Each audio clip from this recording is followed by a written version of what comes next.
My name is Zachary Adam Isaiah Grace. I'm 19 years old in the middle of North Carolina. I like bands, rock and metal, hair dye, piercings, BDSM, video games, girls who put out on the first date, but that's old news. I've been lost for a long time. As far as I remember, aside from the time my mom left me at the mall parking lot when I was 5, I am most definitely speaking metaphorically. I've always had more of an uncanny, abnormal, pseudo-bastard ambience about me. I've been referenced by under the alias of a multitude of things, ranging from pervert, jackass, asshole, slut, pathetic, dumbass, homo, and disappointing. The last two being slurred at me from my senior. I've always had a flow to my work, habits, and whatnot. However, I always lacked direction. There was no purpose in what I did. I'm an Iridian shard without its refinement, all the potential with none of the self-worth. A double-edged sword with both halves dull. Even when looking back on my timeline of greatest and not so great hits, I didn't have anything of substance. In elementary school, any notion that I was given that I wasn't invisible was, of course, the labeling and the hazing that followed due to it. Bipolar, overweight, African-American with ADHD tendencies, stuck in special needs classes. Always doing work without being asked to. Always crying because someone hurt his feelings. Again. I never questioned why I was doing different tasks throughout. Never gave it any thought as to why my classroom always had 9 kids in it while every other class had 20 to 30. I usually sat there, read a book, did some math problems, and like 90% of my life, thought of the same questions that I never had a clue to the answer of. Why does everyone tell me it's not good to have 2 different houses? Why does grandma keep mentioning hell constantly if the goal is to avoid it? Why is it never okay with my dad for me to see or talk about my mom? Unless I eat certain foods, I'll get sick, but I can't help it, so am I always the bad person? Why does dad always hit me even when I haven't done anything wrong?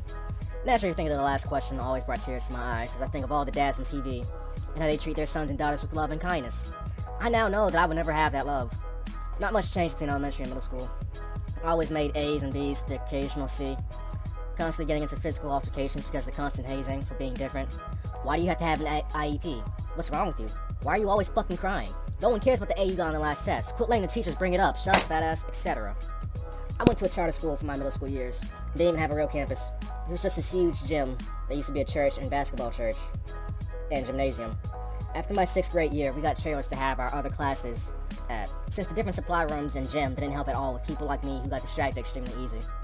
Plus, it's hard to keep me out of class for being distracted or class disruption when all they can do is walk me 30 feet away. The thing about me is, even now, I care too much. I worry about letting my teachers down, friends, and it can be over the most minuscule of things. I care about the birds and their grace. I care about the snakes, even if they have feelings, no matter if they kill or not to survive. The vultures and crows gnawing away at the last piece of roadkill on my way to school makes my heart light as a feather. The slightest of pushes could cause it to stop beating. Just writing these lines in the script for this video is bringing back my memories of depression, suicide, and anguish. Before I get too far from the main story, let's continue. Elementary school was bad. Middle school was shitty. And high school was garbage. The worst kind of garbage, because that's when I started to become self-aware of the type of people who claim to be my friends. The ones who always ask me for $1 during lunch, but never take the time to save my number in their phone.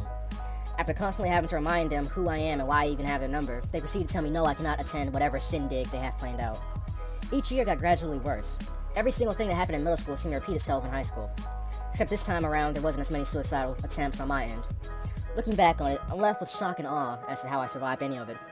From the ass kickings from other students, the physical abuse from my father, the verbal abuse from my grandmother, and the constant judging from others due to my colored hair, weight, and obsession with bands that do screaming and solo guitars more than anything. The constant bombardment from everyone telling me that I'm black and therefore should listen to music, from those who repeatedly use nigga, constantly bring up all the money they have, drug running even after the hood, and degrading women as if that's a cool thing to talk about and do.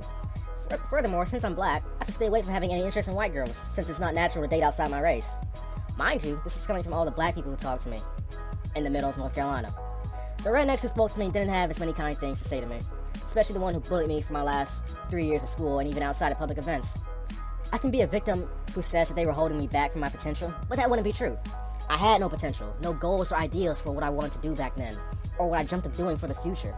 I simply augmented my habits and dreams to what society wanted, and whatever my father managed to beat into me. With the drugs, abuse, non-existent social life, and everyone of all descents and portions of the spectrum looking down upon me in one aspect or another as if I'm some mutant, it honestly could have been worse. Chess club was rather enjoyable. Probably the activity outside of video games and hiding bruises that I'm superb at. Of course, as soon as administration heard that I've been attending the chess club regularly during my junior and sophomore years of school, it quickly got discontinued during my senior year, since innocent students shouldn't have more opportunities to get introduced to me than they already have.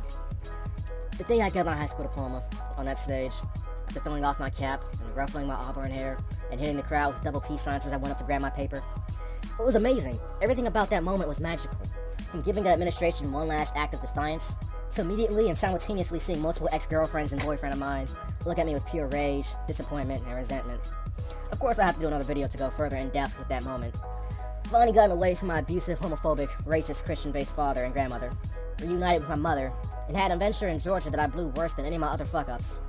So one might ask himself, why am I telling you this? Are you one of my few friends that I have left, like James, Brian, Chris, and Jeffrey? Or are you just someone from a different demographic who stumbles upon my video? I have no targeted audience. I welcome all. But that doesn't answer the question that was posed. Why am I saying any of this to you, instead of a therapist? Besides the fact that I cannot and will not seek out a fifth therapist, I'm not really sure. I don't exactly have an end-all be-all answer to it. I guess I'm saying all this because I finally found my direction. My way of life that I desire, based on my own wants and needs. I'm no longer flimsy to society's standards of beauty, success, and whatnot. I want to become a game developer. I want to help design current games and eventually make my own. I'm no longer ashamed of my life and everything that's happened in it. I've acknowledged what happened. The amount of damage and trauma, both physical and mental, that my father inflicted upon my mother and me. To people who claim to be my friends but never contact me.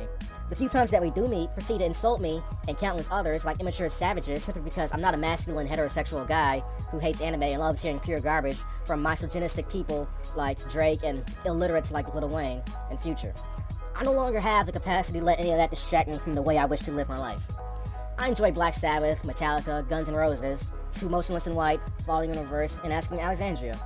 From my inhuman obsession with learning more with anything electronic, computers, server rooms, to simply sifting and editing through footage all day. Bondage, piercings, and colored hair not only are things that interest me because of the nature of it, but the scarcity of it in North Carolina intrigues me even more. Game developer with size 00 gauges, permed hair, yearning to leave the United States and never coming back, and a liking for raising anarchy on Pandora. I'm the Dodger, dodging trouble and dodging AIDS, man on a mission.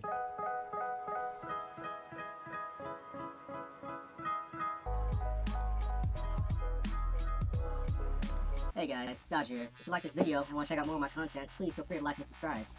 Also, in the description box below will be a link to my Twitch channel, because I'm live streaming sometimes.